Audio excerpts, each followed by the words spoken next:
Good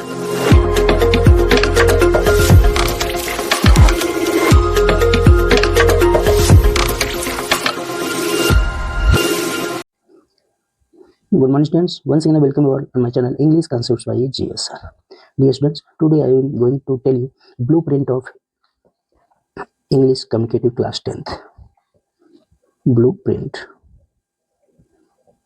In this video I will discuss what type of questions will come and how many sections will be there in your board exam of English Communicative Class 10th. So let's start beta. Section wise weightage. Section A, B, C and D. Total there will be 4 sections.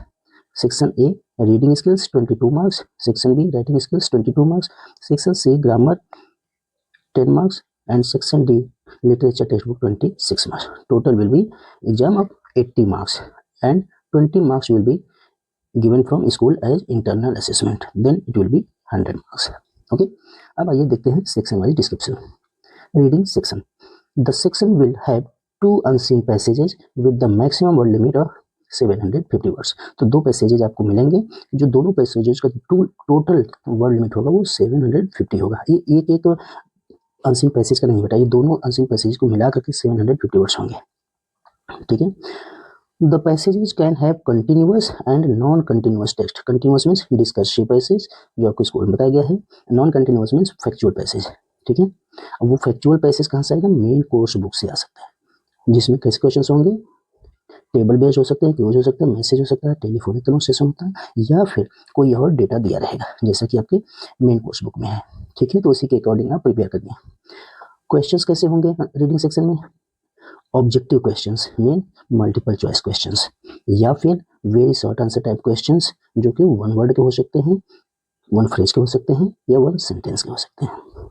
जितने भी 1 liner question होंगे या फिर MCQ होंगे वो 1 mark each होंगे. And short answer type questions 30 to 40 words, जो short answer type question unseen passage से ही पूछे जाएंगे वो 2 मार्क्स ईच होंगे. ठीक है. अब आ जाइए राइटिंग सेक्शन में. बहुत इंपॉर्टेंट पॉइंट है बेटा, बहुत ध्यान से इसको देखिए. This section will have variety of short long writing task. Application 2025-26 में बेटा एप्लीकेशन आ रहा है. ईमेल राइटिंग नहीं आ रही है, ईमेल नहीं आ रहा है.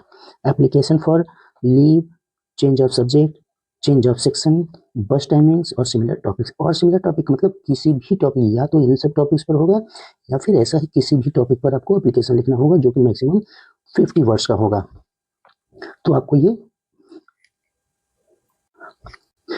ध्यान रखना है.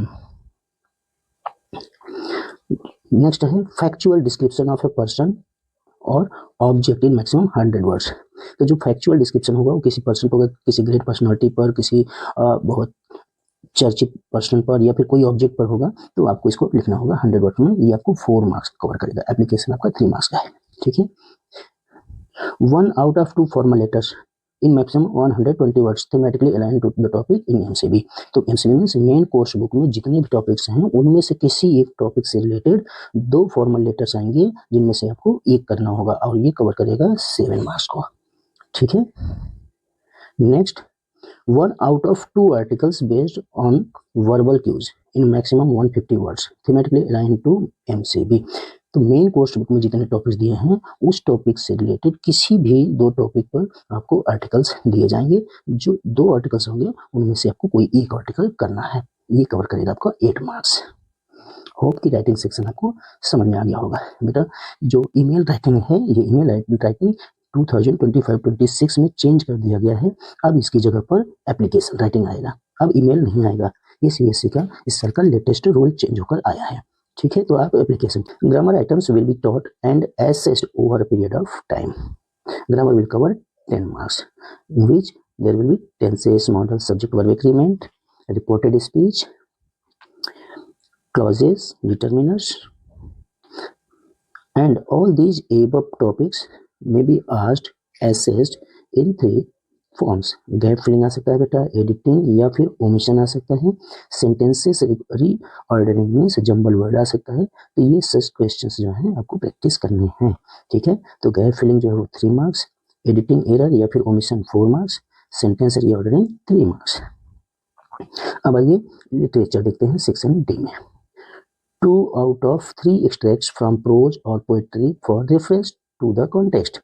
Very short answer type questions will be asked to assess global comprehension, interpretation, inference and evaluation. तो आपको 3 एक्सट्रैक्ट्स दिए जाएंगे, चाहे वो प्रोज से हो, मीन्स लिटरेचर से हो, स्टोरी से, या फिर पोएम से हो, और उससे आपको 4 क्वेश्चंस कवर होंगे. एक एक्सट्रैक्ट से 4 और 2 एक्सट्रैक्ट है तो 8 मार्क्स कवर होगा, जो होगा आपका very short answer type question. इसमें एमसीक्यू हो सकता है, नहीं भी हो सकता है, तो आप उसको कंप्रिहेंसिवली इसको तैयार रखिएगा. नेक्स्ट है 5 short answer type questions out of 6 from the literature reader to test local and global comprehension of theme and idea, analysis, evaluation and appreciation. 30 to 40 words each. Means total 6 questions will be given from textbook and 5 you have to attempt. Word limit will be 30 to 40 words for each question and each question will carry 2 marks. तो 5 questions हैं तो 5 into 2 is to 10 marks. Short answer कितने question marks का आएगा? 10 marks का. Again, next one 1 out of 2 long answer type questions to assess how the values inherent in the text have been brought out. Creativity, evaluation and extrapolation beyond the text and across the text will be assessed. This can also be passage based question taken from a situation plot from the text. From the text means आपके lesson से है. Word limit 150 होगा. ठीक है, तो 2 long answer type questions दिए जाएंगे जिसमें से आपको कोई एक करना होगा और ये कवर करेगा 8 मार्क्स को. बेटा यहाँ पर 150 वर्ड्स हैं तो आप आंसर लिखते समय, आंसर राइट करते समय आप वर्ड लिमिट को काउंट नहीं करेंगे बार बार. अप्रोक्सीमेटली 150 वर्ड्स आप लिख देंगे. ठीक है. प्रेस्क्राइब्ड बुक्स आप जानते हैं, मेन कोर्स बुक है, लिटरेचर रीडर है, वर्क बुक है जो ग्रामर से रिलेटेड है, तो इन सब पर आप फोकस करेंगे. ठीक है, तो ये रहा आपका division of sections including marks. तो होप कि आपको समझ में आ गया होगा. अब आप इसी के आधार पे, इसी के अकॉर्डिंग तैयारी करें. Thank you.